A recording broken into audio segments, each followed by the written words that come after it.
అండి రాగి పిండితో సూప్ ఎలా చేసావక్క ఒకసారి వీడియో పెట్టాను అడిగారు కదా, చూపిస్తారండి. ఫస్ట్ అయితే నేను స్వీట్ కార్న్, ఉల్లిపాయ, క్యారెట్, ఇంకా పచ్చిమిర్చి, కొత్తిమీర, కరివేపాకు, ఇంకా క్యాప్సికమ్, బీట్రూట్ ఇలాంటివి ఉంటే వేసుకోవచ్చు అనమాట. నా దగ్గర ఉన్న కూరగాయల మట్టికి వేసుకున్నాను. ఇంకా తర్వాత గిన్నె పెట్టుకొని వాటర్ వేసుకొని ఒక గ్లాసున్నర వాటర్ అయితే వేసుకున్నాను. వేసుకుని కూరగాయలన్నీ వేసుకుని బాగా బాయిల్ అవ్వనివ్వాలన్నమాట. బాయిల్ అయిన తర్వాత టేస్ట్‌కి సరిపడా ఉప్పు కూడా వేసుకుని రాగి పిండిలో కొంచెం వాటర్ వేసుకుని కలిపేసుకుని ఇలా మనం కలుపుతూ పోసుకోవాలి ఉండలు కట్టకుండా. ఇంకా రాగుల్ని నేను వేపించి ఆడించుకుంటానన్నమాట ఇంట్లో పిండి కోసం. మీరు రాగి పిండిని ఒక స్పూన్ నేతిలో వేయించి వేసుకోండి, కమ్మగా ఉంటుంది, పచ్చివాసన రాకుండా ఉంటుందన్నమాట.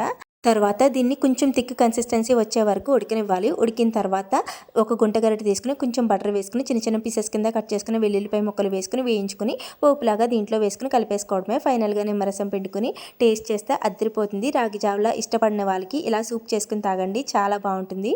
ట్రై చేయండి. అలాగే ప్లీజ్ వీడియోని లైక్ చేయండి. బాయ్.